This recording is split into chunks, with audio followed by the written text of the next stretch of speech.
A very warm welcome to this week, 60 minutes of analytical review of the big stories, topical issues and all the controversies around the world. I'm Somna Sambo. In the headlines, tough times for Nigerians as fuel price hits the roof amid dwindling exchange rate of naira to dollar. We'll examine the government's proposals on how Nigerians can survive the times.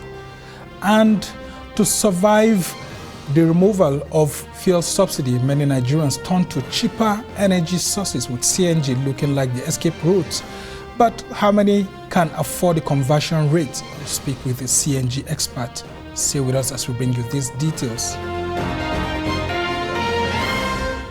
Now we begin with the removal of fuel subsidy and the harsh economic realities that Nigerians now have to confront as the price of fuel has risen from 198 naira per litre to above 630 naira to a litre. The multiplier effect of the fuel hike is felt in the cost of living, from transportation to commodity prices in the market, and without a corresponding increase in the salaries of workers. Nigerians are faced with some of the toughest times in the country's history. Now, President Bola Tinubu had on his first day at work announced the removal of fuel subsidy, alleging corruption in the payment system that had made it unsustainable over the years. The president's move has been widely applauded as a bold step, but without immediate measures or palliatives to cushion the impact, businesses have been grinding slowly as the fuel price hike takes its toll. The situation looks further compounded with the new monetary policy to unify the exchange rate of the naira against the US dollar and other international currencies. Now, the National Economic Council has since laid out several proposals on behalf of the government on how federal and state authorities could cushion the negative effects of the new policies.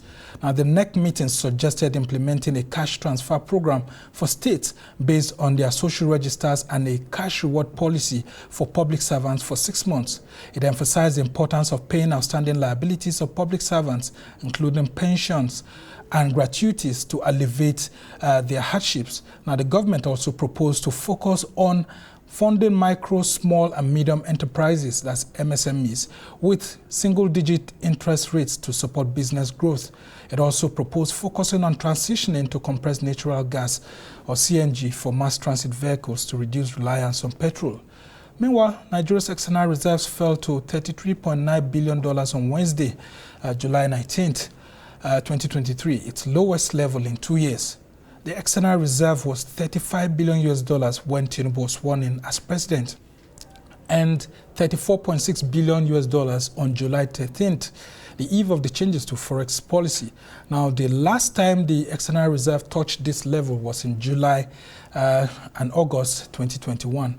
This is also affecting the country's economic indices, including the current budget, which experts say would have to be reworked urgently. Well, to help us understand the issues, especially government's proposal to provide palliatives and its state of emergency on food security, including what needs to be done on the public budgeting at the moment, which is almost torn by all the realities on ground, we have joining us a public budget specialist, Dr. Emeka Ejikonye. He's also the principal consultant and chief executive of Rego Consulting. Thank you so much, Dr. Ejikonye. You've been living in Nigeria. I don't know if you're affected by the current realities in the economy. Let's start from your own personal experience. What's it been like? Honestly, thank you very much for inviting me here, and I say good evening to Nigerians.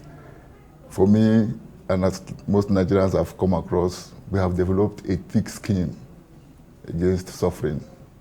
You know, they say continue to sacrifice. So we continue to sacrifice. But what I'm saying is, for how long? You see, it's scary. It's scary if you continue to take the society for granted. I had an experience during the NSAS by that Lube Bridge. That's in the nation's capital, yes, Abuja. When these guys, the young youth, blocked the airport road, I saw these guys confront a general. The general came in with his guards. These guys moved against him. That was during the NSAS. I don't know I'm not praying for it. but it is scary. Yeah, I mean, even the Moody's report, which was released during the week, said that the temptation for Nigerians to flood the streets are there, but it depends on how the government communicates its policies and how fast the issues of palliatives are put in place to reduce all of this. Now, the National Economic Council has been meeting, and you could see some of the solutions proffered. What do you make of those proposals? You see, I believe there is a difference between rhetorics and action. Yeah, we talk, sweet talks. You want to cajole the sensibility of Nigerians. But what I'm looking for, as somebody who is grounded in budgeting, is what are the safeguards government has put in place to ensure that when you release these funds, because at the end of the day, you're going to release funds to achieve this purpose. What is the guarantee? What are the safeguards you have put in place to ensure that when you do this, those funds do not end up again into private pockets? I've not seen any. I've not seen any. And I believe when you talk about, people talk about the lowest hanging fruits. For me, the lowest hanging fruits in public service delivery in Nigeria today is the capacity of our government to plug the loopholes through which public funds leak into private pockets. And the only way you can do that is through budgetary reform. I would have expected, sorry I have to do this, when I wrote this book, I sent complimentary copies to your... I've been... About 4 copies I sent to your... And the book is on the public... the public accountability of public budgeting. Yeah. So it's a blueprint on good governance in Nigeria. You see, everything is being laid down here. I don't need to be called upon. If the government just want, luckily for me, I sent a copy between the president and his chief of staff. There are 3 copies at their disposal. When the president appointed Bala Usman, the woman, for policy coordination, yes. I thought I was so encouraged. I thought they were about implementing my prescriptions, the prescriptions on this book, but I've not seen anything so far. We need to reform budgetary activity. Within the first 3 months of this administration, I was expecting that we would have gone far in putting in place the institutional framework. Well, we're still in the 2nd month. We are yet to get but we need to start knowing that it will be done. You see, when we talk about palliative, when you talk about this 8,000 naira thing, my mind keeps on going back to whatever the former vice president headed then. Okay, the trader money thing, social investment programs. That same thing. For 5,000 naira then, there's not an increment of about 3,000 addition. What came out of it? To what extent did it resolve the problem of the mass poverty of Nigerians? Well, isn't that the World Bank's prescription that if we are getting that's another angle. For how long must we continue to adhere to these prescriptions that are not working for us? At what point in time do we develop our own local panacea for solving our own local problems? Who says we can't do that? I am saying that some now, just reading this book, I don't mean to sound conceited. Read this book, chapter 7 of it particularly, which is entitled Implementation of the Budgetary Reform. If you read this book and you cannot get this thing done, but what exactly are those budgetary reforms that you have put in place? One, we're talking about one. We have to understand that budgeting is planning from a conceptual framework. Yeah? So we can't continue to separate budget institutionally now, budgeting and planning. No, we can't. Well, that's why we have the Ministry of Budgets and National That's why I'm telling you, it's not working. It's been there, nothing is happening. Our poverty rate is still growing. We need to reform the institutional framework of governance. Do you understand what I'm saying? Now, if you understand that budgeting is the short-term perspective of the planning process, budgeting is short-term planning. If you understand that institutionally, you don't have to have budget as separate from planning. Rather, what you need is the planning process, the 3 activity elements of budgeting, which is policy formulation, program implementation, and operation control. The operation control element is strengthening the capacity of the president from the executive point of view, the president to checkmate the tendency of his ministers and against pursuing unethical tendencies. At the level of the ministry, the president has a nominee. That is even where it's so painful. The president has nominated somebody called a minister, But that minister is powerless. The average minister in Nigeria today is less powerful than the permanent secretary. And this is where our problem is. The problem of account, if we don't resolve that issue of the problem between these two captains in a ship, that's what how I describe it. That you have two captains in the football in a ship. It can't work. Now, you've painted all the issues we have, but the major challenge here is that if the government had planned ahead for the removal of the fuel subsidy, as we are told by a former Minister of Finance, that budget for fuel subsidy was no longer going to be available from June. Now, what were the palliatives that the former government put in place that when this fuel subsidy is totally removed, could be put in place so that the new government would take off from there? Because we didn't see, they only told us that from June, there will no longer be funding for fuel subsidy. Now, if it was removed and if it wasn't going to be funded, didn't they provide anything in the budget to cushion the effects that we're going through as Nigerians now, so that the new government will not be caught off guard, especially since the government has to look for ways to put its ministers in place first before it, balances on the ground? Let me concede to you that what you're talking about is a landmine laid for the incoming government. But what I'm saying, I'm not thinking... Well, is it not the same political party? It was from an APC government to an APC government. How could it have been a landmine by Buhari to Tinubu? I want to assume it's a landmine, given what you're saying. But I'm saying, I'm looking at it cannot, whatever you say about palliatives cannot work if the instrument for you to channel money into the administrative framework does not have an operation control capacity for monitoring and evaluation the movement of that money. This is the first thing we have to do. I don't know if you understand what I'm saying. The fundamental problem of Nigeria is our inability to track public expenditure. Our inability to track is what is our business.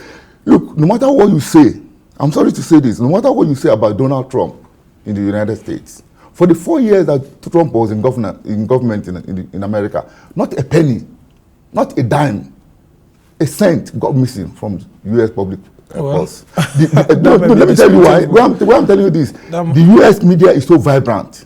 If a couple gets missing, if in Nigeria we can get a former accountant general, we know he did.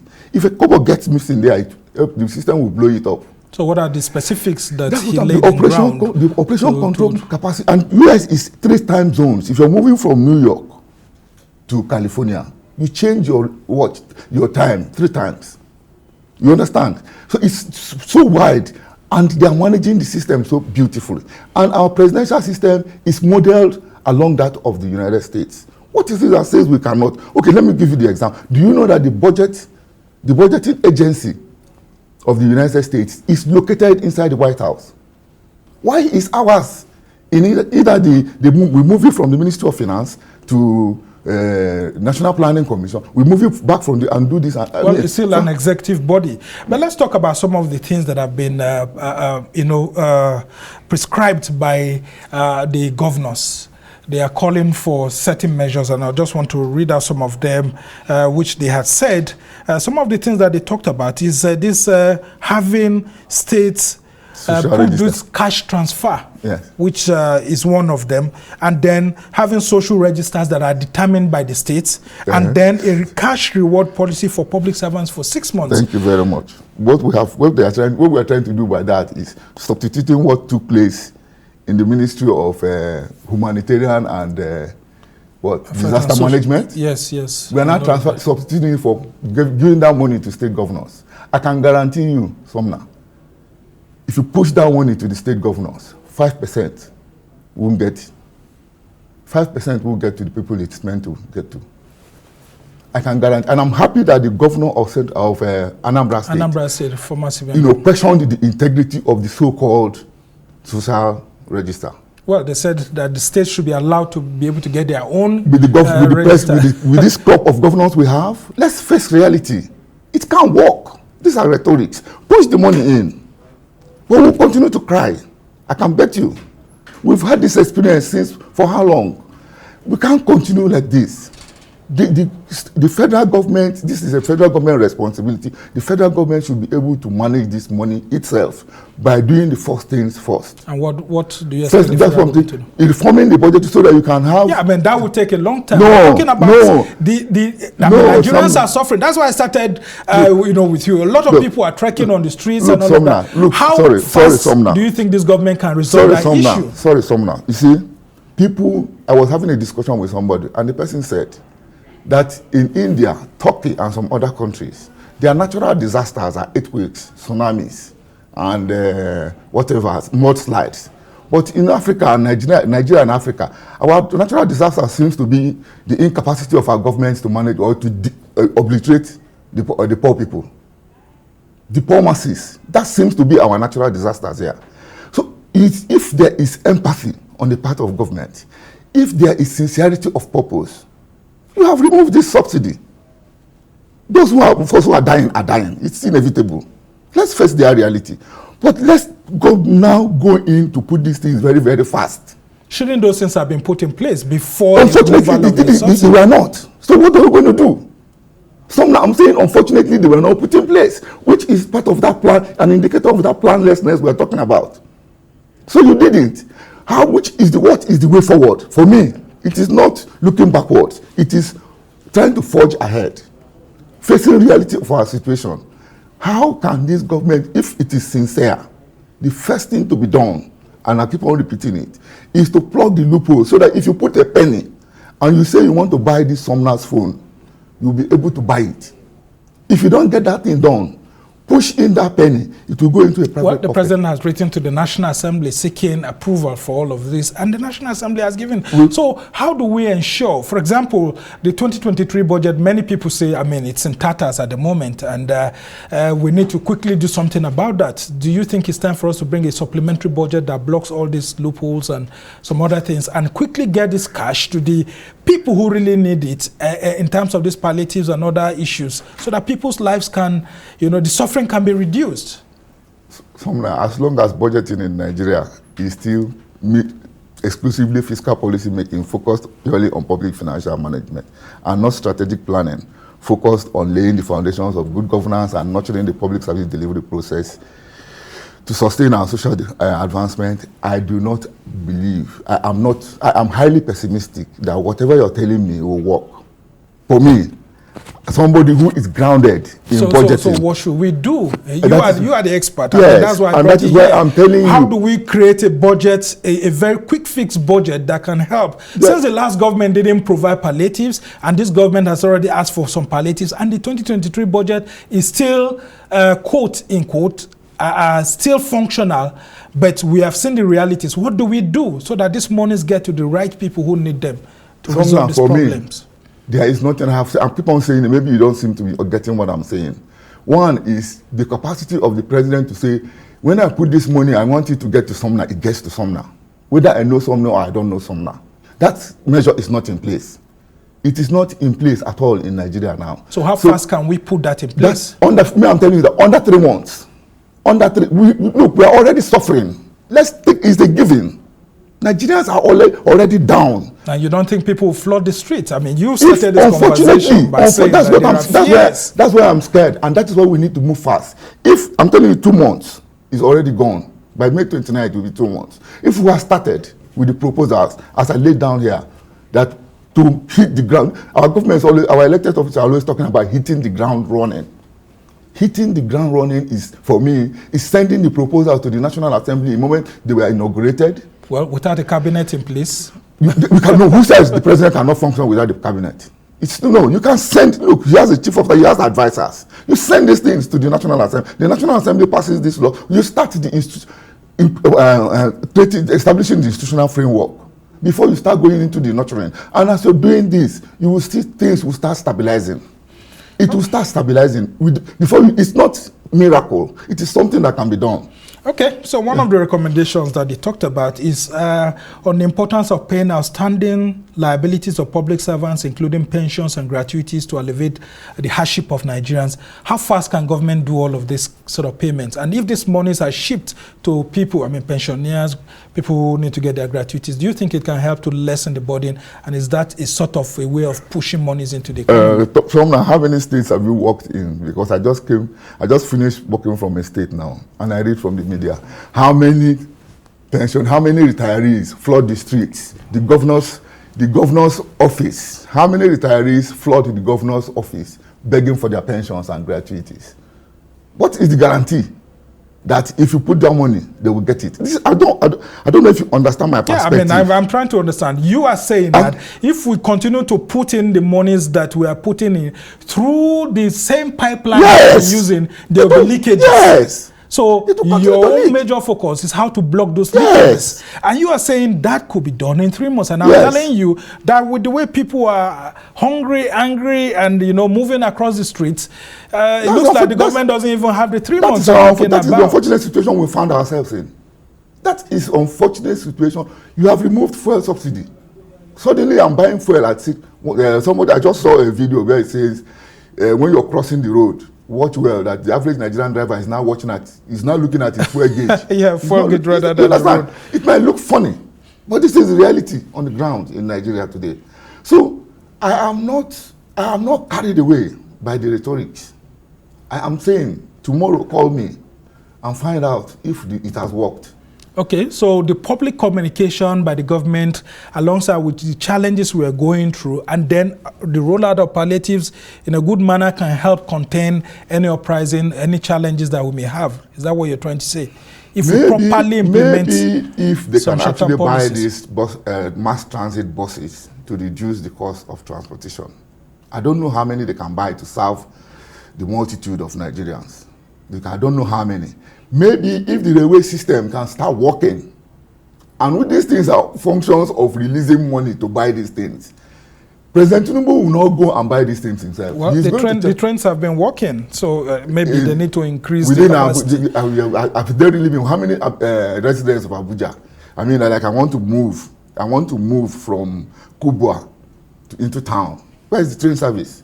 Can you say it's working? All right. Well, just before I let you go, the other one I want you to talk about is that the government is saying that they will focus on funding micro, small, and medium enterprises with single-digit interest rates to support business growth.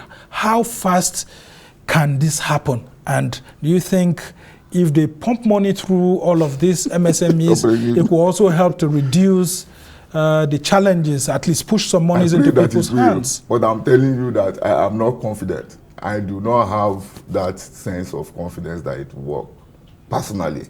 Because I am saying that the bottom line is that you're going to channel money through a bank that is run by the average Nigerian that knows how to corner this public fund into his or her own private pocket.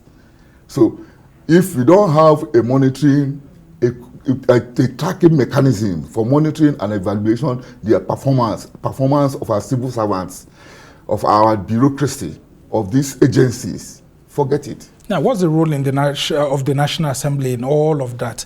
Because the National Assembly has just been approving monies. What role do they have in ensuring accountability by the executive to ensure that the monies that they have approved for release to Nigerians to cushion the effects of the fuel subsidy removal are not, misappropriated? It would have been nice if I have the assurance that the National Assembly will assert itself to be able to grab the initiative, vis-a-vis the president in budgetary matters in this country. But unfortunately, today I'm reading that even the constitution of the committees of the national is now being done from the presidency. I don't know if you've read that. Yeah, man. So where is the hope? Is it not a matter of executive, legislative? No. There is a National Assembly, that a legislature that knows its onions should be able to do its own budgeting. And it is in this book. The national, because budgetary capacity, budgetary practice is not complete just from the perspective of the executive. We're talking about both the executive and the legislature. Everything has been laid out in this book for the National Assembly to put its place, be able to do its own budgeting and assert its position. Through the oversight? Yes, through those oversight of functions of the National Assembly, if it can be done. Okay, just very quickly before I let you go, what do you make of the 2023 budget now? What needs to be done if you were to advise the executive on this document that the way things the are, new government came and met on ground, what would you advise them to do? with the way things are, with the budget office operating from the Ministry of Finance, I don't have any advice. What I'm telling you, Sumner, is reform budgetary practice in Nigeria today. So if it's taken away from the Ministry of Finance, let's I think that move these things and know that we have to merge budgeting and planning and create a true budgeting office in the press office of the president and in the office of the minister, and then for the National Assembly. All right, Dr. Emeka Ejikonye is a specialist in public budgeting, and he has been helping us to understand all the issues that we have, including some of the proposals by Nigeria's 36 state governors, including the federal government, on what needs to be done on the issues of subsidy, the fuel subsidy removal. And of course, we must thank you so much for joining us to help us understand the issues.